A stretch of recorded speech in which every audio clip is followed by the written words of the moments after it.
Salut à tous, j'espère que vous allez bien. Aujourd'hui, nouvelle vidéo sur le bilan de Roland Garros. Allez, on en parle tout de suite. De voir l'équipe, on va pas fêter ça parce qu'il y a le couvre-feu, c'est ça? C'est ça. Voilà, alors pas de fête ce soir.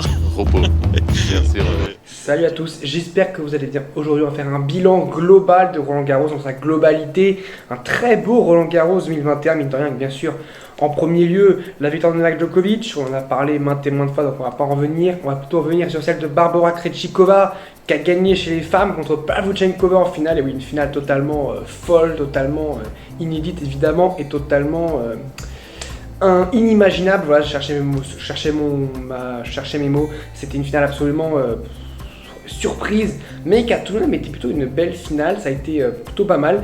Et avec beaucoup de pression évidemment, parce qu'imaginez pour Pavlyuchenkova et pour Krejcikova la pression de se dire là on a une occasion énorme de remporter notre premier grand chelem, parce que c'est mine de rien ça reste un grand chelem, hein, donc Krejcikova maintenant a un grand chelem, elle en a autant que Swiatek, autant que Barty, elle a remporté autant de grands chelems que la numéro 1 mondiale. Voilà, c'est une stat comme vous voulez. Alors on a eu évidemment le double, voilà, alors là les Bleus, pour une fois qu'on peut rêver avec les Français, parce qu'à Roland Garros on n'a pas vraiment rêvé avec les Français, on va dire, et bah Herbert Mahut, ils sont toujours là pour nous redonner le sourire, pour voilà, bon, les larmes de Nicolas Mahut évidemment à la fin, mais c'est des larmes de joie, c'est des larmes de soulagement, enfin il y a tout, donc, parce qu'ils ont sauvé des balles de match contre Cabal Farah en demi-finale, Bublik Golubev, ils ont servi pour le match dans la finale et ils ont réussi à gagner, porté par un public absolument dingue, absolument totalement acquis, totalement acquis pour eux. Ils étaient totalement à 100% derrière Herbert Mahut, enfin, tout le monde était 100%, enfin, tous les Français étaient 100% derrière Herbert Mahut, ils étaient absolument exceptionnels. Et vraiment, à quelques mois, quelques semaines maintenant des JO, avoir voilà, une paire française qui remporte Roland Garros, et bah, ça fait du bien, même si pour les JO ça va être compliqué, parce que je rappelle qu'il y a bien sûr les paires de double aux JO, mais il y aura aussi des paires de simple.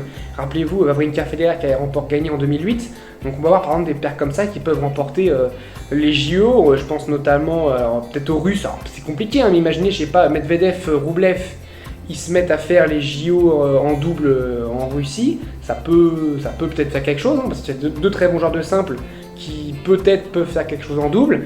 Voilà, je pense à des pays comme ça, là, qui ont deux joueurs très rapprochés. Rafael Nadal, alors, il ne fait pas les JO, Rafael Nadal malheureusement c'est la nouvelle, Rafael Nadal ne fait pas les JO ni Wimbledon, mais il aurait pu, pourquoi pas lui aussi faire le double, il l'a remporté en 2016 avec Marc Lopez, donc voilà, il y a des joueurs comme ça de simple qui peuvent faire le double et qui peuvent le gagner. Je pense que Djokovic, est-ce qu'il va faire, même si son objectif c'est la médaille d'or en simple, est-ce qu'il peut faire le double?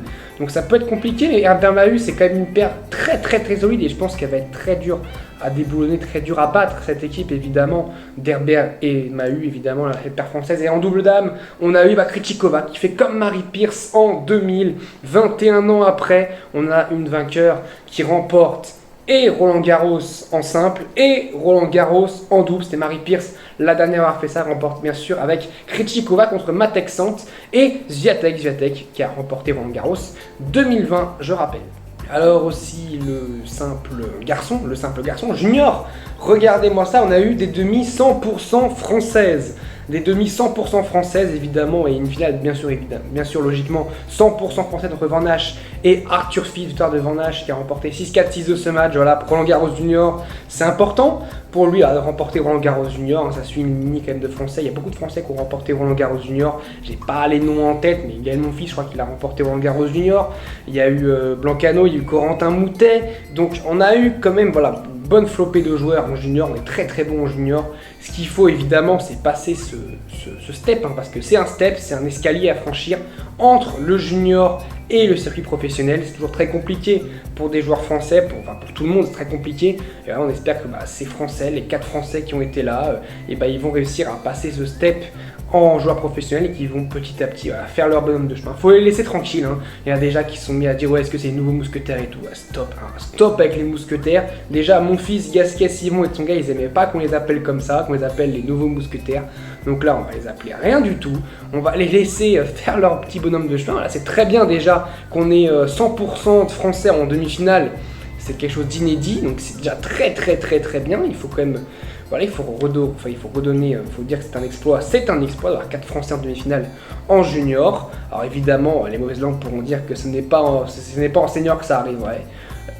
Peut-être, imaginez, je sais pas, dans 20 ans, peut-être qu'on aura 4 Français en demi-finale de Roland Garros. Enfin, ce serait quelque chose d'absolument incroyable, d'absolument fou, mais c'est quelque chose qui n'est pas impossible dans le futur. On est quand même enfin, on est censé avoir un pays de tennis, et si je pense qu'on se met à bien bosser, à que la fédération fasse bien les choses, peut-être, alors pas maintenant évidemment, mais dans 20, 30, 40 ans, peut-être qu'on peut redevenir une nation de tennis absolument très très forte.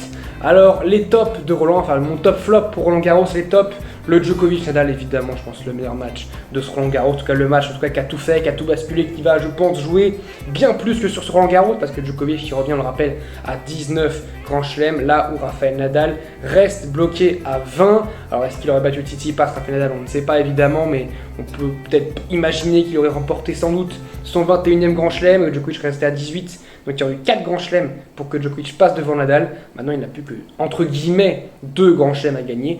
Et Djokovic qui est quand même à mi-chemin, mine de rien, du grand chelem. Alors ça va être compliqué évidemment, mais à Wimbledon, pour moi, il est favori. À l'US Open, il va être favori, même si l'US Open, c'est quand même le tournoi qui réussit le moins au Big Free. Donc pour moi, c'est peut-être le tournoi où on peut avoir le plus de surprises, l'US Open. Wimbledon, honnêtement, je vois pas qui peut le battre. Je pense qu'il y a très très peu de joueurs qui peuvent le battre. Et pour moi, Djokovic va remporter Wimbledon, je pense. L'ambiance du public qui était absolument géniale. Herbert Mahut et les jeunes français, ça c'est vraiment un top évidemment, contrairement aux Français qui sont dans les flops. Mais Herbert Mahut et puis les jeunes Français, c'était absolument beau, c'était vraiment beau à voir. Le doublé de Krejcikova évidemment, c'est un exploit, il faut le mettre dans les tops, c'est évident.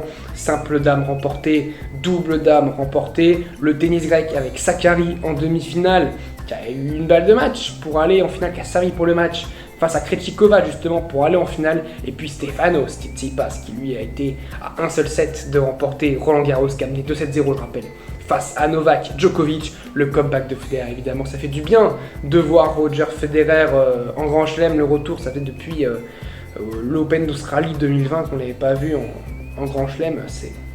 Ça fait une éternité, hein, imaginez tout le temps qui est passé, enfin, tout ce qui s'est passé dans le monde depuis ce moment-là. Le Davidovich Fokina Ruud, pour moi, qui est peut-être d'ailleurs le deuxième meilleur match de la quinzaine, parce que c'était un match absolument dingue, il y a tout eu sur ce match, et pour moi déjà le meilleur match forcément de la première semaine, Djokovic Nadal le meilleur match de la deuxième semaine et même de la quinzaine. Medvedev dans les tops aussi, qui a fait pour moi un très très bon tournoi, pas beaucoup de monde le voyait faire quelque chose, beaucoup le voyaient perdre dès le premier tour. Il a été en quart de finale, bon, très déçu évidemment de ne pas avoir eu le public, on en parlera justement, face à Tsitsipas. Et puis la folie Musetti, hein, qui a été lui aussi un set de battre Novak Djokovic, mais qui a totalement craqué physiquement, ça s'est vu, hein, derrière prendre 6-1, 6-0, 4-0 abandon.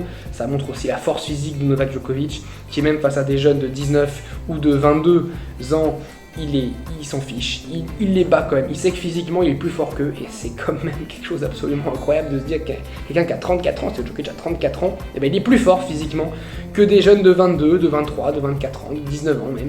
Et les flops de Roland, j'en ai trouvé que 4, je pense qu'il y en a d'autres, mais alors j'ai pas vraiment... Enfin, attention, vous me direz si jamais il y en a d'autres pour vous. La programmation, je pense, voilà, Medvedev Tsitsipas à huis clos, je pense que ça c'est un flop. Enfin, ces matchs à huis clos, la night session c'était sympa, mais les matchs à huis clos, franchement, ça gâche le tournoi. Alors, imaginez Roger qui finit son dernier match à Roland, c'est à huis clos. Nadal Gasquet, l'anniversaire de Rafael Nadal, c'est à huis clos. Non, on a eu que des matchs à huis clos. Le Berrettini Djokovic avec le couvre-feu où ils doivent partir, Berrettini revient 2-7-1 et que c'était la folie.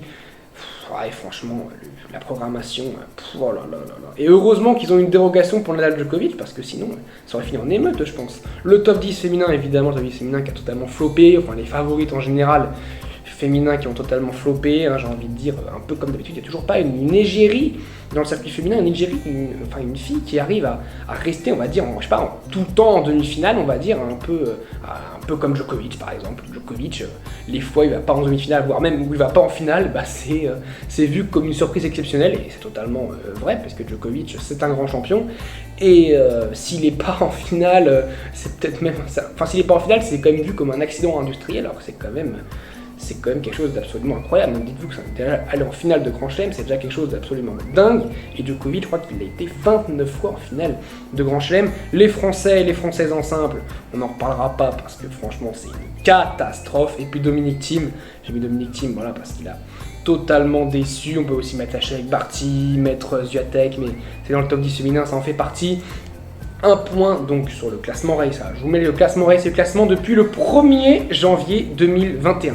Donc c'est juste les points pris depuis le 1er janvier 2021. Donc on voit que Novak Djokovic reprend, on va dire, reprend la première place. Ça compte pas, hein. Il est toujours premier mondial évidemment, mais c'est le classement, on va dire, depuis le début de l'année. C'est pas le classement officiel, mais c'est le classement depuis le début de l'année pour voir un petit peu, comment dire, les forces en présence. Et on voit quand même que les jeunes sont là, hein. Tsitsipas, Zverev. On voit que Nadal est quand même un petit peu en deçà. Tsitsipas a beaucoup de points d'avance, je trouve, sur Zverev. Je trouve qu'il a quand même pris énormément de points. Tsitsipas, il est qu'à 600 points de Novak Djokovic, alors que Djokovic, il a 5170 points, mais il en a pris 4000 à l'Open d'Australie et à Roland Garros. Donc le reste, c'est pas beaucoup évidemment, puis il fait pas beaucoup de tournois aussi. Rublev 5, Medvedev 6, Medvedev qui après, là je pense qu'il va prendre beaucoup de points entre Wimbledon et puis toute la tournée US où il est vraiment très fort. Berrettini 7, c'est bien, Karatsev, la grande surprise 8, Yannick Sinner 9, Naourkach après 10, et chez les filles on a Barty. On voit que c'est très serré chez les filles, hein. Barty, Krejcikova, Sabalenka, Osaka, Swiatek, Muguruza, Pavlyuchenkova, Sakkari. Mais on voit que ça peut bouger évidemment. Pour moi c'est la mi-saison. Après Roland Garros c'est la mi-saison puisqu'il reste 2 grands chelems. Il va rester, bon les JO ça ne vaut pas de points mais il reste quand même les JO. Il reste 2 grands chelems, il reste Wimbledon évidemment. On parlera de Wimbledon. Je vous dis salut à tous, portez-vous bien.